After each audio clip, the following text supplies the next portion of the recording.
coucher avec un homme, ce n'est pas un péché. Parce que ce n'est pas dans la loi. Assieds-toi bien. Coucher avec un homme n'est pas un péché. Allez, Dieu, c'est Esaü qui a dit ça. La loi divine dans les 10 commandements que Moïse a pris pour descendre, il n'y a pas couché avec un homme. C'est 10. Donne-moi coucher un homme qui est dedans. Il n'y a pas. Donc celui qui couche avec un homme n'est pas en train de commettre un péché. Mais dans les 10 commandements, ça n'est pas là-bas. Qu'on soit clair.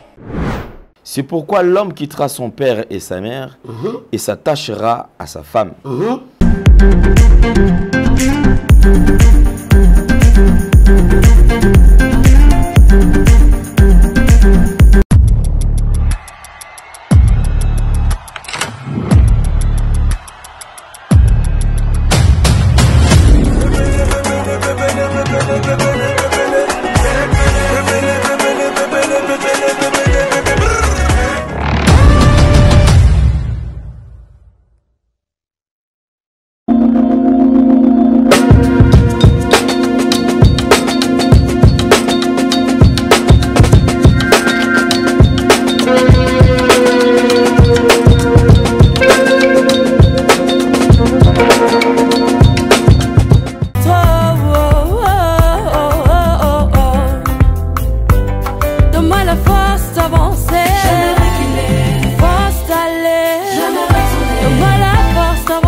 Kodiasimo, voici encore une opportunité de devenir propriétaire à Kinshasa avec un apport à partir de 5 000 $. Des nouvelles parcelles en vente, des constructions déjà en cours, à Ntsele au bord du fleuve, d'Aipen, à quelques mètres du mausolée d'Étienne Tshisekedi, quartier Poulmalebo, à Safari Beach et bien d'autres encore. Devenir propriétaire avec Kodiasimo, c'est choisir d'acquérir votre bien immobilier avec un accompagnement personnalisé, allant de l'achat de votre parcelle jusqu'à l'obtention de votre titre de propriété. Avec un service après-vente assuré par notre équipe juridique chevronnée, vous êtes garanti de recevoir vos titres de propriété, peu importe votre lieu de résidence. Avec Kodiasimo, vous avez la garantie d'un service clé en main. Kodiasimo, la meilleure adresse pour construire la vôtre. Vous nous suivez sur Nouvelle Tendance Télévision, Culture d'Excellence au rendez-vous. Mesdames et messieurs, c'est votre magazine Vérité et Réalité. C'est un grand magazine qui vous informe, qui vous forme. C'est vrai que nous avons de temps à autre un divertissement, bien que cela soit très modéré. Bienvenue à vous. Vous avez choisi NTV comme étant une chaîne d'attache. Nous vous disons infiniment merci. Vous n'êtes pas encore abonné, allez vous abonner. Faites le maximum de partage en ce qui concerne cette vidéo afin d'atteindre un plus grand nombre. Et comme vous le savez, parlons d'abord de la Fondation Ndélé au cœur de la nation ainsi que l'orphelinat Famille du Cœur Christ Rédempteur. À travers cette opération, vous êtes sensible aux cris des détresses. Vous voulez soutenir les orphelins, le veuve, pensez à cette structure et certainement bénédiction et vous allez bêler pour na biso nyonsotu.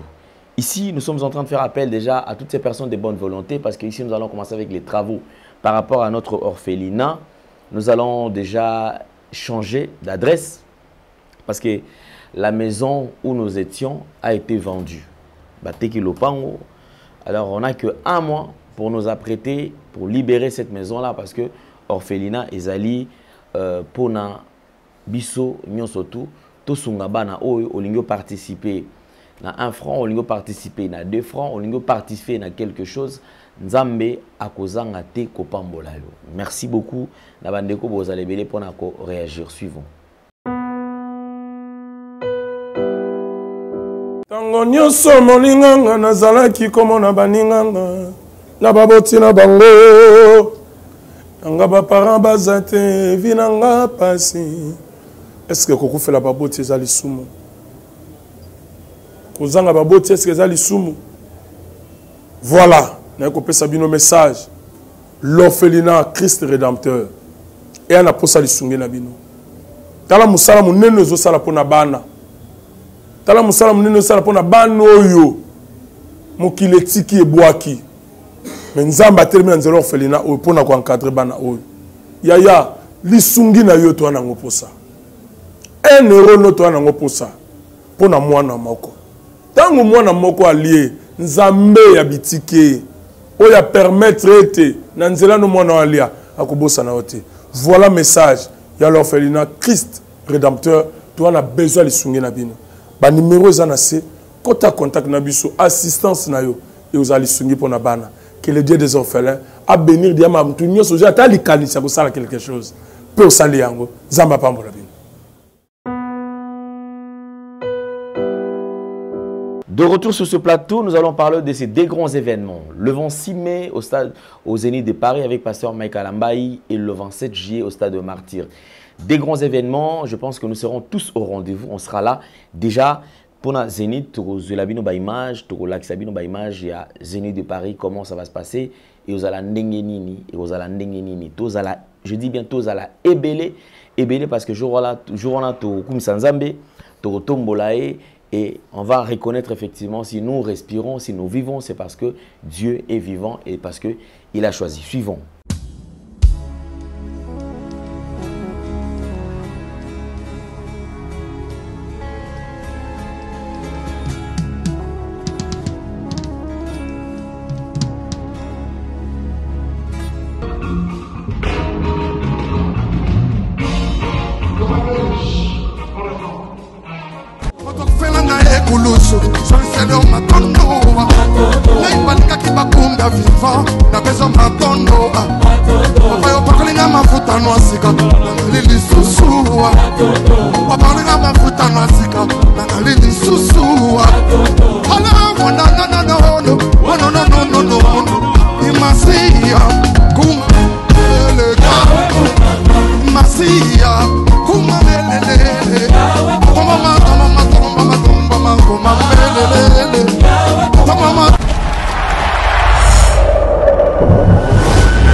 De retour sur ce plateau, avec beaucoup d'attention, je pense que nous allons démarrer notre émission d'aujourd'hui avec notre invité. C'est vrai, ça date de beaucoup de temps.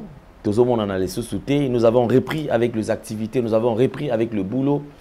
Et tout ça qui vraiment, et à tout moment, comme d'habitude. Mais tozongeli musala, tozongeli direct un biso, live, tozongeli nyon surtout, to andai ko sala ko permettre de me camper ko solo la biso nabino ensemble. Ici, sur ce plateau, nous avons le plaisir de partager ce plateau avec un homme de Dieu. C'est un prophète encore. C'est le prophète Gaylor Kassai qui est avec nous sur ce plateau. C'est notre invité. Prophète Gaylor, bonjour et bienvenue. Bonjour Papa Alain, merci beaucoup. La santé, ça va quand même. Beaucoup de temps, tout le monde en a été. Oui, santé, Eza Malamu, Zambé, Azobatela. Je pense que Binope Boza Malamu. Par la grâce de Dieu, ça va. Oui, bon, comme on en a été, Nasir, to Lobarango, Mingito na Lobarango. Un prophète, Azakaka, on doit tout le temps la médiaté. parce que bon yo za mi placé ya kolekanga na monde ya média et za na elo moko et maton nanga ayebisanga pe ayebisanga toujours ayebisanga banda kala pendant que nazana no elingi na makolo na e et ti lelo ayebisanga alobi média ekoki kotombola yo tout comme média ekoki kokwisa yo wana peut-être yo oyeba ngutu miye koleka biso po eza domaine na yo donc c'est-à-dire quoi eza ba biloko soko lingi air nyonso kozala na média ekoki po kotombola tout comme kokwisa yo ce qu'on pose à la bonne côté un homme de Dieu oui toi les canaux médias pour l'auteur mais ça à tout temps dans les médias ils appellent à temps souffle ça pour sambela temps souffle il faut encadrer pe batum susu yango moninga na sala eloko na temps susu na bimi na média temps susu na bandi na bombani et surtout un prophète prophète apparaît à temps sauté donc voilà d'accord, merci beaucoup. Parlons de Maxi Bien-être. Maxi Bien-être nous accompagne, mesdames et messieurs. Ces produits, je vous le recommande. Papa, maman, surtout papa, vous avez un problème d'impuissance sexuelle. Vous avez un problème, il y a éjaculation précoce. Vous avez un problème, il y a fatigue parce que ça la makasi. Vous avez un problème, il y a stress. Vous avez un problème, il y a courbature, maux de dos. Vous avez un problème, il y a hémorroïdes intenses. Oyo ezali ko sunga yo. Maxi Bien-être ezali ko stabiliser tension na yo, ezali ko stabiliser sucre na yo nzoto. Maxi Bien-être ezali ko pesa yo makasi na côté ya mibali. C'est de la première prise au changer au zongi elenge. Maxi Bien-être ezali ko accompagner yo pe ezali na inconvénient mon côté. Ato ezali ko melakisi okoki ko melana Maxi Bien-être et ko déranger yo na eloko mon côté. Maxi Bien-être nous accompagne. Bongisa libala na yo papa, bongisa libala na yo et ko sunga pe yo et puis bongisa nzoto na yo parce que ko bomba maladie, ko bomba bokono hémorroïdes surtout ezali malamuté. Beaucoup se sont soumis na ba traitement indigène. Ya ba tu oyo ba charlatan, ba to ba koleka moningai ngana zali ko bikisa na zali ko tungola na ko sala boy. Biloko na à la longue ça te crée des problèmes et zali ko déranger pe santé na yo mais oyo inconvénient ezate. Ndengo zali ko mona ngwa omeli yo moko benginga opesingai compte rendu qui est Ozali Malamu. Merci beaucoup. Alors, je crois que ici, comme je vous avais dit, nous allons toucher un point très sensible. Une vidéo qui aujourd'hui a choqué plusieurs personnes, a dérangé pas mal de gens et surtout des chrétiens. On s'est dit, effectivement, l'antéchrist est là. Antéchrist est là. Parce que tout le monde a déjà, misala nae, au travers de vidéos, des prédications, on se dit, à un certain moment, est-ce qu'on a affaire à un pasteur, un serviteur de Dieu ou un païen ou un occultiste? Et ces vidéos, c'est vraiment, ce n'est plus seulement la première, mais il y en a plusieurs comme ça où les gens, on ne sait pas, du coup, ils nous amènent l'évangile, qui n'a rien à voir avec les Écritures. Prenons d'abord ces images, on va suivre ça attentivement. Je ne sais pas si vous partagez le même avis que moi, ou le même avis que celui qui est en train de parler. Il est libre effectivement d'émettre un point de vue, mais moi je vois mal dans la carte église qu'on émettre un point de vue à Boye qui va à l'encontre des Écritures. Ici, il dit, moi c'est mobile, mobile kobima, que 500 autres, ils ont les sous montés. Les sous, ils ont nini. Est-ce que Azan a raison, tout Azan a tort? Suivons. Coucher avec un homme, ce n'est pas un péché, parce que ce n'est pas dans la loi. Assieds-toi bien. Coucher avec un homme n'est pas un péché. Allez, Dieu, c'est Zawi qui a dit ça. Parce que le péché, par la définition, c'est la désobéissance à la loi divine. La loi divine dans les 10 commandements que Moïse a pris pour descendre. Il n'y a pas couché avec un homme. C'est 10. Donne-moi coucher un homme qui est dedans. Il n'y a pas. Donc celui qui couche avec un homme n'est pas en train de commettre un péché. Dans les 10 commandements, ça n'est pas là-bas. Qu'on soit clair. Coucher avec un homme, ce n'est pas un péché. Parce que ce n'est pas dans la loi. Assieds-toi bien. Coucher avec un homme n'est pas un péché. Allez, Dieu, c'est Zawi qui a dit ça. Parce que le péché, par la définition, c'est la désobéissance à la loi divine. La loi divine dans les 10 commandements que Moïse a pris pour descendre. Il n'y a pas couché avec un homme. C'est 10. Donne-moi coucher un homme qui est dedans. Il n'y a pas. Donc celui qui couche avec un homme n'est pas en train de commettre un péché. Dans les 10 commandements, ça n'est pas là-bas. Qu'on soit clair. De retour, Tolandi, avec beaucoup d'attention, Bokebi Nyonsoto. Ici, je voudrais quand même Kozonga, côté invité, prophète Gelor. Tout ce qu'on a eu vidéo. Réaction aux alignes, tant aux alignes comme on a que n'habite son bien collègue nayo prophète pasteur, mais na kolana vidéo oyo tout ce qu'on a tout à l'heure. Ok, merci beaucoup papa Alain. Zambi a pambola yo. Ndi na loba toujours prière na ngeza la nzamba pambola yo responsable de la nouvelle tendance et apambola bandeko nyonso ba frère na biso ba travailler na bino. Pourquoi si je n'engage à la mingo voilà parce que ici ce que j'ai trouvé ici bosala ka musala oyo mini pour sauver les âmes pour n'engendre na moni lango parce qu'il y a d'autres vérités pe ba biloko susu obino bo dénoncer na ba chaîne musu ba linga ngo te ba lekisa ngo te o ba biloko ya boye oyo bon na ba soi-disant hein ba tu peux comprendre nga pe soi-disant mosali ya Nzambe azoloba donc ils ont déjà azo détourner batu na nzela ya Nzambe donc aolongola batu na droit chemin pour mema bango na nzela ya Satan et na oyebisa batu avana kota na mozindo na question parce que na répondre bibliquement et batu il faut comprendre que tant toza na temps ya suka le diable sait très bien qu'il ira en enfer mais alingite akende yemboko il faut akende na batu parce que pour azwa ba candidat oya okenda bango en enfer il faut abimisa pe ba sali na ye o bible benga ba séducteur il faut babima pour ba séduire batu balongola batu na vérité ba mema ba on est repos que après la mort batu ba kendeli felo raison pour laquelle peuple de Dieu yo ozolanda biso yo ozolanda ba image vous devez comprendre que baza ba ja ya satana peta ya suka et si ebelemi oui alobi yango très bien na vidéo neto landi papa là alobi que mobali na mobali kobalana eza péché te parce que na kati ya 10 commandements Moïse aloba eloko wala te oui or soto zongi na Bible na oloba c'est quoi le péché par la définition tant que l'on péché péché ni koloba tout simplement la désobéissance à Dieu ou de sa parole c'est ça le péché donc désobéissance na maloba ya Nzambe parce que Nzambe bo physiquement tout le monde a Nzambe te mais toujours croire que Nzambe azali pe toujours mona bilembo Nzambe en lisant la parole de Dieu poto to sa maloba o Nzambe atiki la biso donc péché zali de la désobéissance à la parole de Dieu. Oh papa le na yebite so yom to songo to nga na otanga Bible ce qui totani na mukanda na Nzambe na Genèse chapitre 2 le verset 24 Genèse chapitre 2 le verset 24 Genèse chapitre 2 verset 24 oui voilà. C'est pourquoi l'homme quittera son père et sa mère et s'attachera à sa femme. Et ils deviendront une seule chair. 25. L'homme et sa femme étaient tous deux nus. Merci papa Nzambe apambola yo. Alobi mobali na mobali kobala na eza mabete. Et totali na Genèse chapitre 2 verset 24. Na création. Lorsque Nzambe a créé mokili na babiloko nyonso. Nzambe amona yike parce que tant Nzambe a créé autant la Genèse Bible la Bible dit tout ce que Dieu avait créé était bon. Donc Nzambe amoni ke mokili ezala kitoko. Et si ngala isiko asala mutu pour mutu dans kati ya jardin akenge la jardin. Dieu a créé l'homme. Sozongi la Bible toujours la Genèse wana selon son image et sa ressemblance.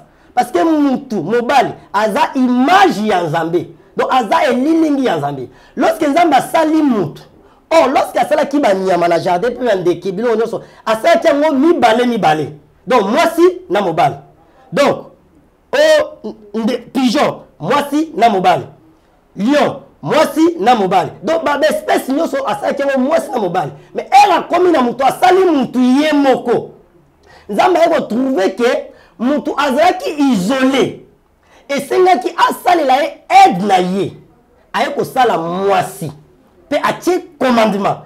C'est pourquoi l'homme quittera son père et sa mère et s'attachera à sa femme. Et les deux deviendront une seule chair. C'est-à-dire quoi? Pour la moutou à quitter ses parents pour s'attacher et si s'attacher à moi aussi. Là, aucun exemple, tu papa, tu es un homme marié. Et on commence pour la mobile. Et si on quitte tes parents. Est-ce que nous avons mobile?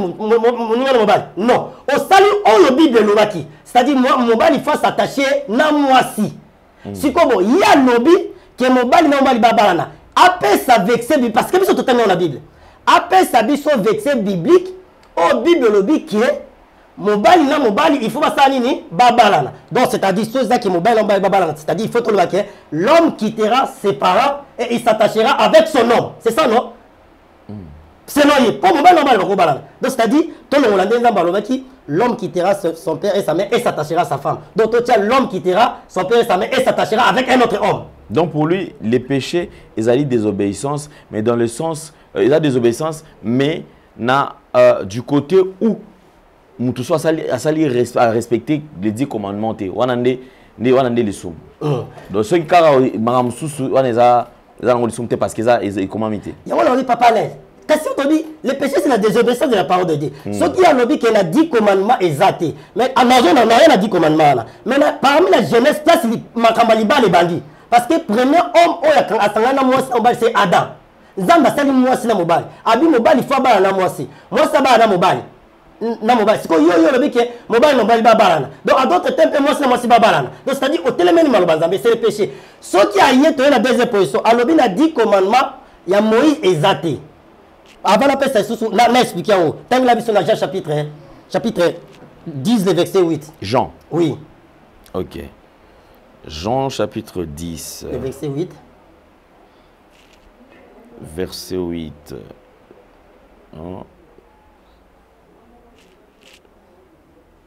Jean.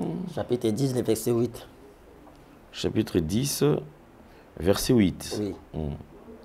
Tous ceux qui sont venus avant moi sont de voleurs et des brigands. Soukanawana. Zamba pa molo papa le. Na zone la question. Alobi na 10 commandements à Moïse, malubaona ezalagité. Place au total na Jawana. C'est Jésus qui parle. Jésus-Christ de Nazareth, n'a pas précisé. Jésus-Christ de Nazareth. Ce que les gens doivent savoir, notre modèle c'est Jésus-Christ. Moïse n'est pas notre modèle. Je précise. Et là, continuez pour la Koloba. Papa, tout ce qui est biblique n'est pas christianisme. Nous sommes les chrétiens. Et nous faisons la Bible exact christianisme. Nous on peut ça exemple pour que vous comprendre. Na kati ya Bible, la loi mosaïque o ya zolo ba ya Moïse na 10 commandements. Bible lo baki soki mwasi asali ekobo. Basa nini? Ba lapider. Donc c'est-à-dire ba bamba e mabanga. Ils la kati ya Bible. Donc c'est-à-dire na kati ya loi. Mais elle to na kati ya christianisme. Ba yela Jésus mwasi o ya sala ki ekobo. Ba yebi si loi ya Moïse et lobi boy. Mwasi ya boy il faut ba lapider. Jésus, et ça qui est biblique. Jésus a dit mutu azokoma, atomboli mutu ayebisi bango. Moko kati na bino oyo na sala lisumu te, abamba mona mosi olibanga. Et aguza na banjo tanga abajo koma so era tomboli mutu akucha ta mutu moko te. Jésus ayebisi mosi wana. Abi personne t'a condamné. Moi aussi non plus je te condamne. Va mais ne pêche plus. C'est-à-dire quoi? Na kati ya Bible na loi mosaïque. Et le best ça ça le comme bambo maïna mabanga. Mais na kati ya christianisme, Bible tini biso to bomate, to teya. Donc c'est-à-dire on peut ça mutu net deuxième chance. Donc c'est-à-dire teya yeye tseke et loko sali ezamabe parce que Jésus est venu pour sauver et non pour perdre. Oh la loi mosaïque ezaki ko boma.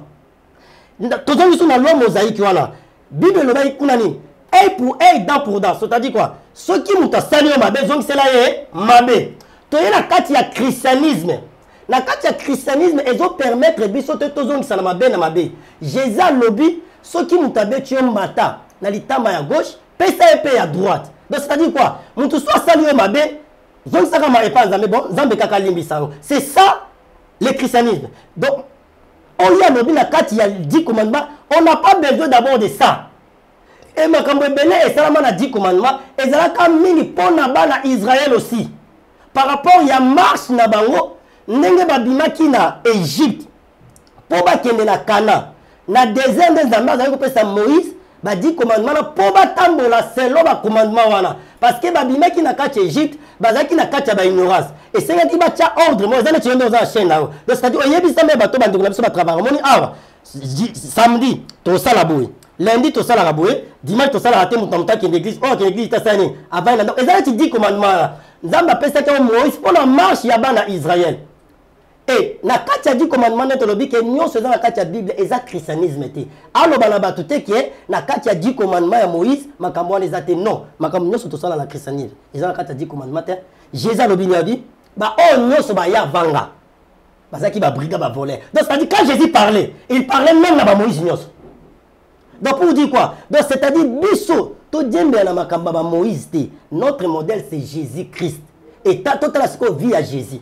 Est-ce que Jésus peut prêcher que Moutou, mobali na mobali babala aw te yango te et na kati ya christianisme papa yo bandi pe mama nzambe kala wuti na nzambe malamu na so yebi makambo wana po ovalisama na masenema banda me ba papa na biso ya kala ba edina bala Alexandre ba ya ba leka ba tambuluko kilelo baza ba papa baza bazebele ba Léopold Mutombo basien yo ka déjà enseignement ba te yango déjà parce que ça biblique te mais les lots ba tubaye côté yango pourquoi ce sont les agents du diable. Matthieu chapitre 24 verset 24 la Bible dit plusieurs faux prophètes ba oyana kombo nanga ba osala pe ba miracle mais ba ye po ba séduire bato. Cet enseignement ils a Satan et bato ba keba ils a permis papa tout que la Bible nous dit hein la Bible nous dit la nature aussi peut nous enseigner papa aux hommes tumayele au tangi au tamboli penza basala grâce au tambola est-ce que on a déjà mboya mobali na mboya mobali ba tuboli mbisa pour na habiter thème la on a déjà mboya mobali na mboya mobali ba s'accoupler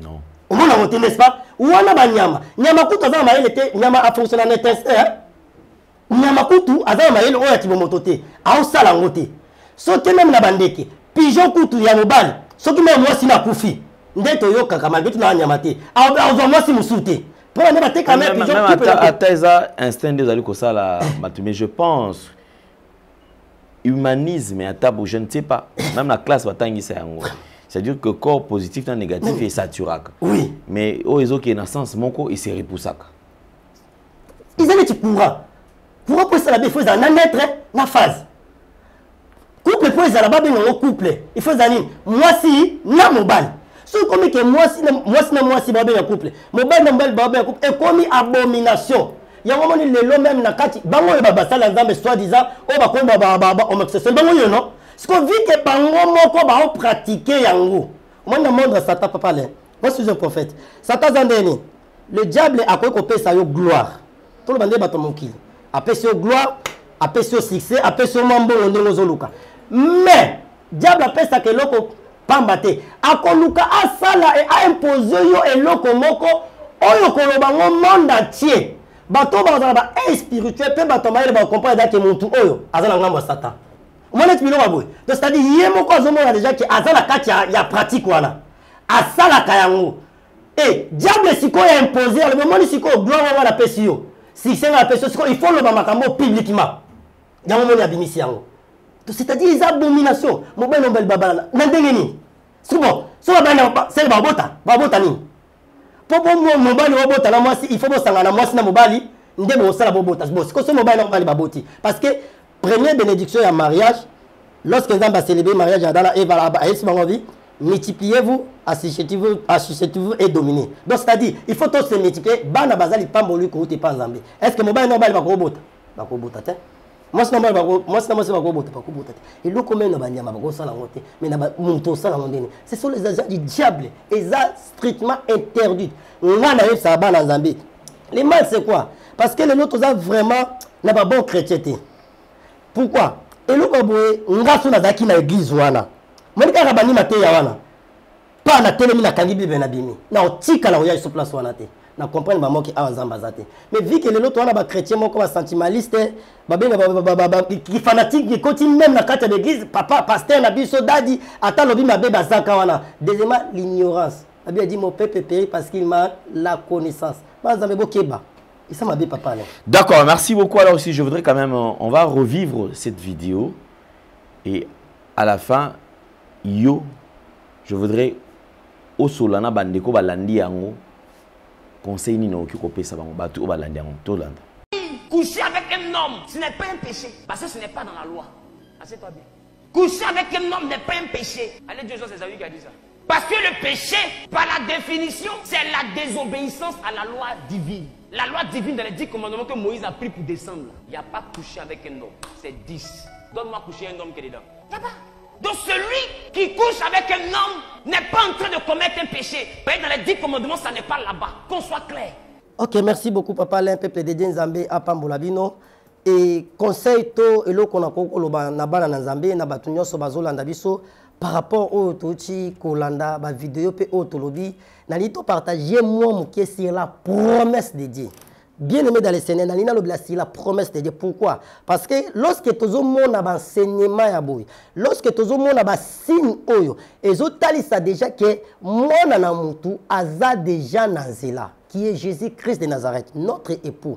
Aza déjà nanzela alingi koya po azwa biso. Parce que Bible lobela biso de tango bandomona ba signe ya ba abomination. Moi si ba komi ko balana, mi ba ne ba komi ko balana, l'impolitesse ma be souffrance. Boyeba ki mwana na mutu aza nanzela. Mais pour que yo ngai na yo to za la perdite, pour que ngai na yo to bungi selikate.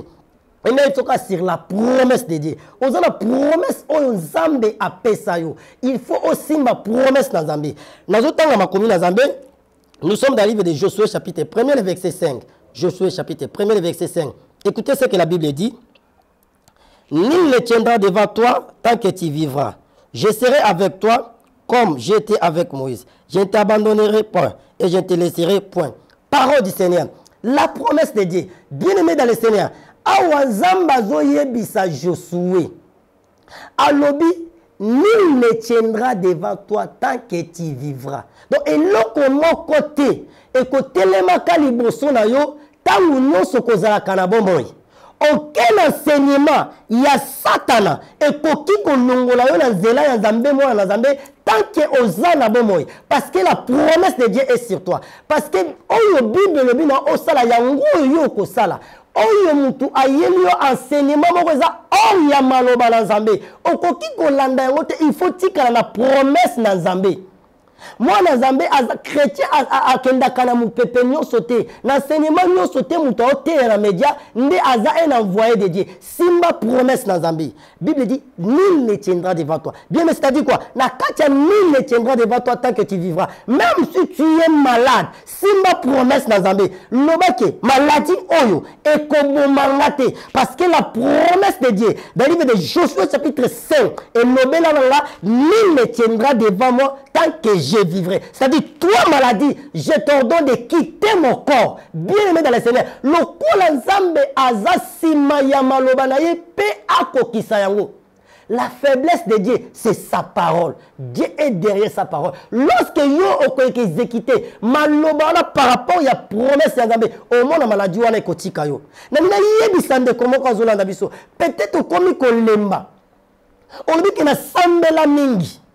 Na jema mingi, na pesa mingi, na omone le côté non, la promesse de Dieu est sur toi. Si ma promesse na Nzambe, nul ne tiendra devant toi. Ato kutana ba déception ya bolingo.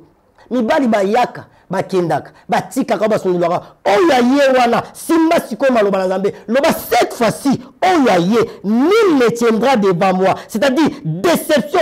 Oko telemaka liboso na ngate, zala musika na nga. Et tu verras, bon comment est inasuka.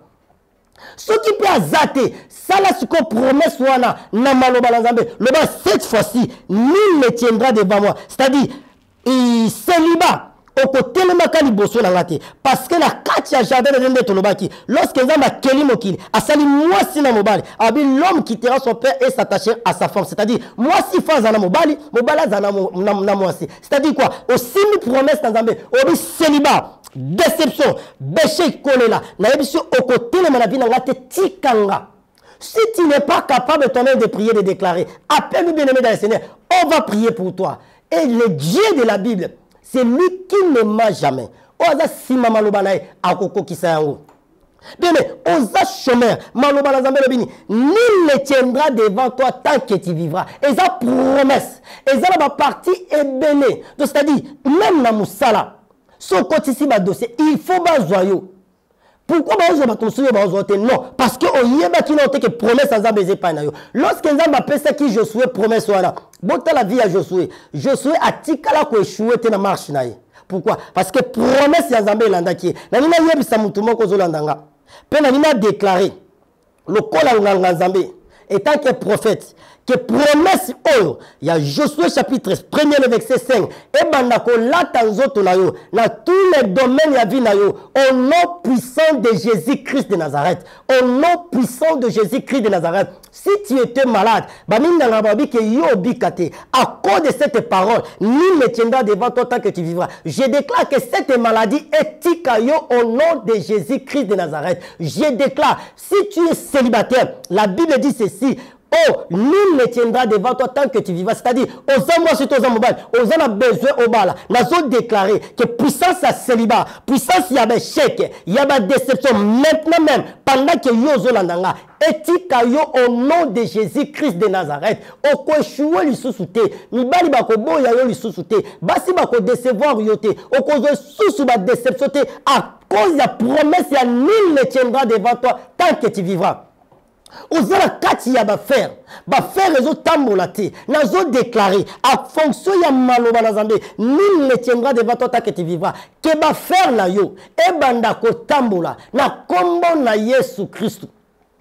Ozala ba complication na tous les domaines ou peut-être na zala capacité à autant langote parce que médias ali kambwata bien simba promesse ya Nzambe. Seigneur, tu m'avais dit dans ta parole que nul ne tiendra devant moi tant que je vivrai. Parce que tu es encore en vie. Donc, c'est-à-dire, célibat fait maladie fait pauvreté, chasseresse, limitation, stérilité. Bien aimé, même si tu es stérile, nul ne tiendra devant moi tant que je vivrai. Cette fois-ci, moi j'aurai des enfants. Et la promesse, il y a maloba Nzambe ekola dans autres. Mutu moko aye pour séduire les faux enseignements parce que tokoyo kango belé yebisaye nul ne tiendra devant moi tant que je vivrai. Je ne serai jamais Nati kanzela Nzambe na kobunga na enseignement ya mabete tikala na droit chemin. Et le Dieu de la Bible, le véritable Dieu, le créateur de toutes choses, akosungayo, akopesayo maele. Et pour na continuer mon kiebe de dans na katiaka ni ne tiendra devant toi. Prends le temps ya ko méditer maloba na Nzambe. Parce que la Bible dit mon peuple périt parce qu'il manque la connaissance. Bien aimé, quand on a la connaissance à Makamu Nzambe, on sali so me ba prière mususu, oyo ko sala te yozo ka so sala prière, o que za abomination. Quand on a ko ba connaissance Nzambe, ba peso ba enseignement ne to landia ba ja satana oyo. Yo ko vendre comme ba oui, bon comme nazamo na mobali, nazupe ba déception ba sini ba décevoir là bon. Na lukala nga muninga na mobali to bala na biso ba dio. O ko ina piège à Satan. Ozamo na monso vivant. Vi que ba mibali ba décevoir nga mingi na obala pété. Là j'ai avancé non. Tikana lukala nga ndeko nga mo mwasi to banda au 500 autres. Tu pêches. Bien aimé, nul ne tiendra devant toi tant que tu vivras. Tiens cette parole devant les épreuves, devant la maladie, devant la souffrance, devant ma fausse enseignement. Et ekolongi sayo. Je suis Simba Maloba o. Yangonda tambola nango. Bien aimé, Nazana Mingia Kolobate. C'est toujours votre humble serviteur prophète Gelor Kassaï. Mon numéro est affiché. C'est plus 243 85 41 59 230. Plus 243 85 41 59 230. Osana posa ya prière. Na obligé yote. Mon numéro est là. Ce qui nous a convaincre yo que achaongana yo na contact. Benga biso bien aimé. To sambe la pona tina na yo. So sengi to luka ba orientation parce que chez moi avant banda ba service to luka to yo kanzambi. To yeba source ya likamwa moto. On va consulter Dieu. Ce qui nzamba lobi pour la souveraineté na ye, on va te le dire. Ce qui parle lobi te, je dis rien ce qui nzamba lobi te. Ko benga ka te prophète tu dois toujours prophétiser. Non, c'est pas moi qui prophétise, c'est Dieu qui prophétise. Aloba na nzela nanga, il peut ou pas. Donc c'est-à-dire mais ce qui concerne la prière, on est là bien aimé dans le Seigneur, on va prier pour toi. Et le Dieu de la Bible, le véritable Dieu, c'est lui qui appelle à l'existence les choses qui n'existent pas. Les frères de chemin, les réparateurs des brèches. Fidèle à Malobana, nul ne tiendra devant toi tant que tu vivras. Je suis chapitre 1, le verset 5. À confirmer Malobana na vie na yo. Zamba Pambolabino, ce qui est sous Christ, là j'ai béni encore responsable de la chaîne au papa Labiso Alain Dele, Nabande Konyo Soba Jordan, et Bajedonio Sokuna, la machine Zamba Pambolabino, Moussala Kitoko Bosala, Zamba Pe Sabino, Maposa Mitema Bino, Pe à protéger Bino. Zambe Apambola Pe Yo Oyo Olandi Biso, Zamba Koksaposa Mote Manayo, ce qui est sous Christ, Tokomona, on a bien aimé, garde ta vie, garde ta foi. Les salis est individuel. Zambe Apambolabino. Troubles du système immunitaire, chute de tension, maux de tête, fatigue, perte de poids, frigidité et diarrhée. Dites adieu aux inconforts et retrouvez une nouvelle jeunesse avec une tasse de Maxi Bien-être au quotidien. Une solution bio composée de plantes traditionnelles, 100% naturelle et reconnue pour sa vertu. Une formule adaptée pour un